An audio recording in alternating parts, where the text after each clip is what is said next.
नमस्कार दोस्तों, मैं आपका दोस्त विवेक पवार स्वागत करता हूं आपका policyplan.com के YouTube चैनल में। वर्कमैन कंपनसेशन मतलब नुकसान भरपाई का बीमा या आपको लेबर इंश्योरेंस आप जिसको बोल सकते हैं। तो वर्कमैन कंपनसेशन इंश्योरेंस के बारे में इस वीडियो में पूरी जानकारी आपको मिलने वाली है। तो बहुत इंपॉर्टेंट जानकारी है, इसके बारे में बहुत कम वीडियोस अवेलेबल है। तो इस वीडियो में आखिर तक बने रहिए, आपके लिए बहुत फायदेमंद हो सकता है दोस्तों। सो वर्कमैन कंपनसेशन बेसिकली पॉलिसी क्या रहती है ये जान लेते हैं। देखिए, एक रहता है एम्प्लॉय, एक रहता है वर्कर। ओके, तो वर्कर और एम्प्लॉय में डिफरेंस है। तो वर्कमैन कंपनसेशन जो पॉलिसी है वो है वर्कर्स के लिए। तो देखिए दोस्तों, जब भी लोग एज अ कॉन्ट्रैक्टर काम करते हैं, जहां पे भी हम लोग एज अ कॉन्ट्रैक्टर जाते हैं, ओके, या कोई ठेकेदार है जो वर्कर्स को, कामगारों को लेकर काम कर रहा है। फॉर एन एग्जांपल लेते हैं, एक दो एग्जांपल हम आपको यहाँ पे बताएंगे। जैसे आरसीसी कॉन्ट्रैक्टर है, पेंटिंग कॉन्ट्रैक्टर है, इलेक्ट्रिकल कॉन्ट्रैक्टर है। ओके, तो ये जो है वो कॉन्ट्रैक्टर है। मान लेते हैं इलेक्ट्रिकल कॉन्ट्रैक्टर है, 12 माले की बिल्डिंग पे पूरा इलेक्ट्रिकल का काम कर रहा है। तो उसको जो चाहिए वो चाहिए वर्कमैन कंपनसेशन। तो उसके यहाँ पे जो काम करेंगे वो लोग क्या रहेंगे, कामगार लोग रहेंगे, वर्कर्स लोग रहेंगे। ओके, तो मान लेते हैं उसके पास 15 लोग काम करते हैं। तो आप जान लीजिए दोस्तों, यहाँ पे जो है वो परमानेंट कोई भी नहीं रहता। वर्कर जो है वो आज ABCD है, कल XYZ हो सकता है। ओके, तो इट्स अ अननेम पॉलिसी। इसमें इस पॉलिसी में जो लेबर्स है उनके नाम नहीं लगते।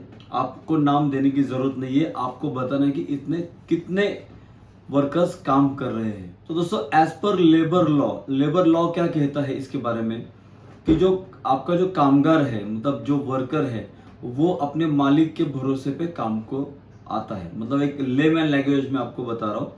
तो उसको जो नुकसान भरपाई है, अगर उसके साथ कुछ भी हादसा होता है, ओके, उसका जो भी डैमेज है, मतलब जिसको भरपाई देनी है, मतलब उसका जो कंपनसेशन देना है, ओके, मतलब बॉडीली इंजरी होती है, हॉस्पिटलाइजेशन होता है, या डेथ होती है, या परमानेंट डिसेबिलिटी भी हो जाती है, या पार्शियल डिसेबिलिटी हो जाती है, इसमें से कुछ भी होता है काम करते वक्त, तो उसको जो है कंपनसेशन मिलना बहुत जरूरी है दोस्तों।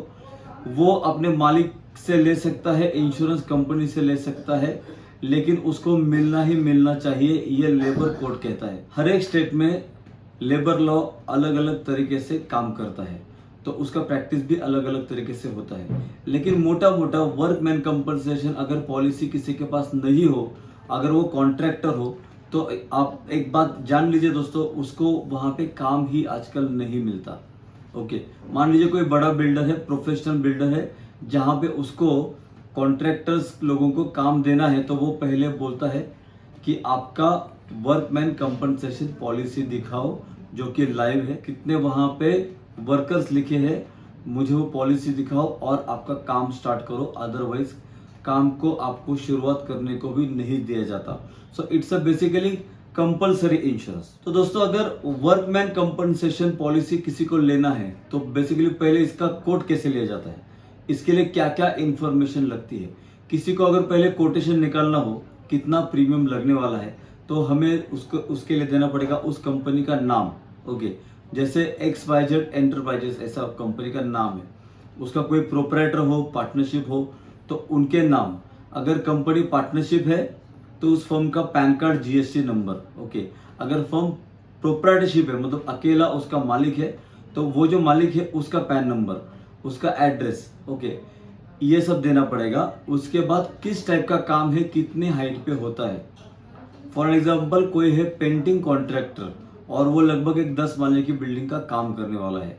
ये पॉलिसी ली जाती है for Pune purpose, for Maharashtra, for through out India. Location जो है वो आपको बताने हैं, वैसे पॉलिसी में ऐड किए जाएंगे। मल्टीपल लोकेशंस के लिए भी पॉलिसी बनती है, सिंगल लोकेशन के लिए भी पॉलिसी बनती है। कितने आपके यहाँ पे वर्कर अप्रोक्सीमेटली काम करते हैं, आपको हाईएस्ट नंबर ऑफ वर्कर्स का आंकड़ा बताना है। जैसे कि मेरे पास अगर 10 वर्कर काम करते हैं, तो मुझे एटलीस्ट 10 तो बताना जरूरी है। लोग क्या करते हैं, प्रीमियम बचाने के लिए कम आंकड़ा बताते हैं। मेरे पास जैसे 10 लोग काम करते हैं और मैं 2-3 लोगों का ही इंश्योरेंस निकालता हूँ। अगर कभी हादसा हो गया और आपने अंडर इंश्योरेंस निकाला है तो क्लेम में दिक्कत आएगी दोस्तों। तो एक्चुअली में जितने वर्कर आपके पास काम करते हैं उतने लोगों के इंश्योरेंस की पॉलिसी निकालना बहुत जरूरी है। तो दोस्तों इसका अगर डेथ का क्लेम होता है वो तो लेबर कोर्ट में पास होगा।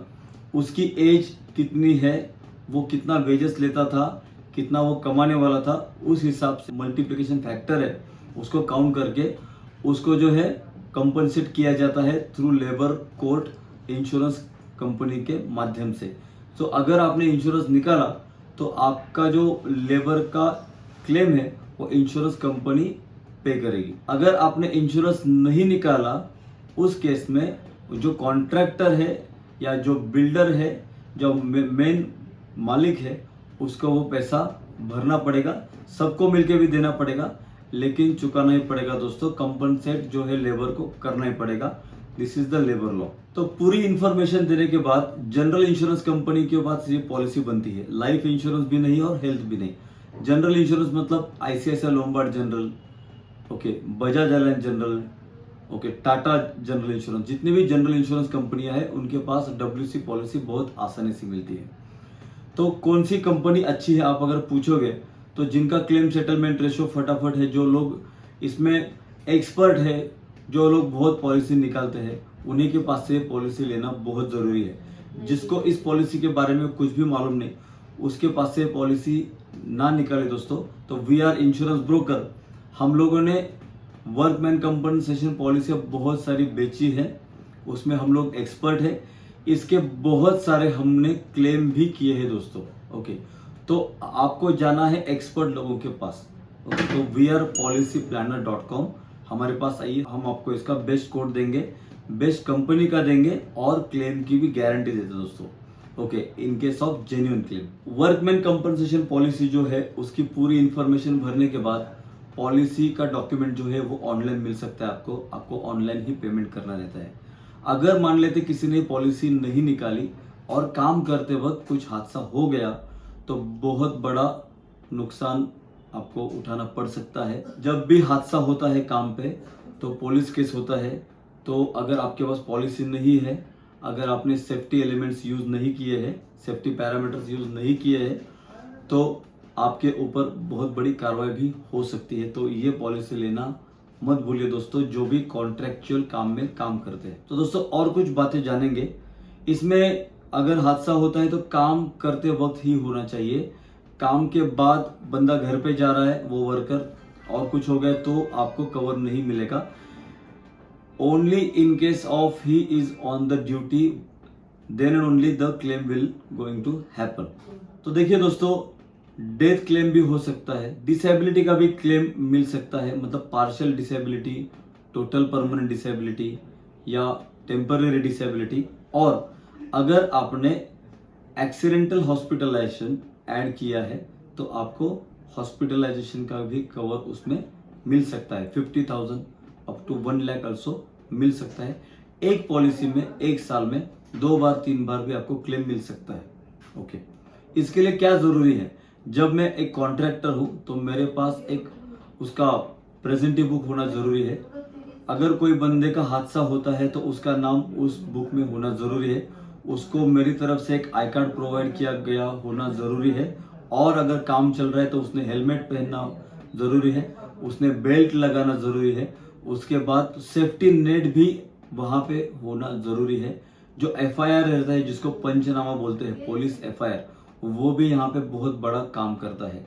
अगर हमने कोई सेफ्टी पैरामीटर यूज नहीं किए तो भी आपका क्लेम रिजेक्ट होने की संभावना है। ओके, तो क्या है दोस्तों, पहले तो पॉलिसी निकालनी जरूरी है, उसके बाद रिकॉर्ड मेंटेन करना जरूरी है, और तीसरी बात सभी सेफ्टी पैरामीटर्स यूज करने जरूरी है। ओके, अगर दोस्तों आपके कोई भी इसके बारे में क्लेम्स हो तो भी आपको हम सपोर्ट करेंगे। भले ही आपने हमारी तरफ से पॉलिसी नहीं निकाली हो, लेकिन हम क्लेम में आपको जरूर यहाँ पे हमारी तरफ से हेल्प मिल सकती है दोस्तों। तो दोस्तों वर्कमैन कंपनसेशन के क्लेम में हमारे पास एक अच्छी एक्सपर्ट टीम है जो कि आपको अच्छी मदद कर सकते हैं। तो इसलिए आप पॉलिसी प्लानर के साथ जाइए, जहां पे आपको इमीडिएट पॉलिसी, इमीडिएट कोट और क्लेम के लिए भी इमीडिएट और बेटर सर्विस जरूर मिलेगी। तो अगर आपको ये इन्फॉर्मेशन अच्छी लगी हो तो जरूर हमें लाइक कीजिए, शेयर कीजिए, चैनल को सब्सक्राइब करना ना भूलिए और अपने दोस्तों के साथ भी इस वीडियो को शेयर कीजिए। दोस्तों आपके जो भी कमेंट्स है दे आर वेलकम। सो मिलते हैं दोस्तों अगले वीडियो में। आपका समय देने के लिए धन्यवाद। Thank you.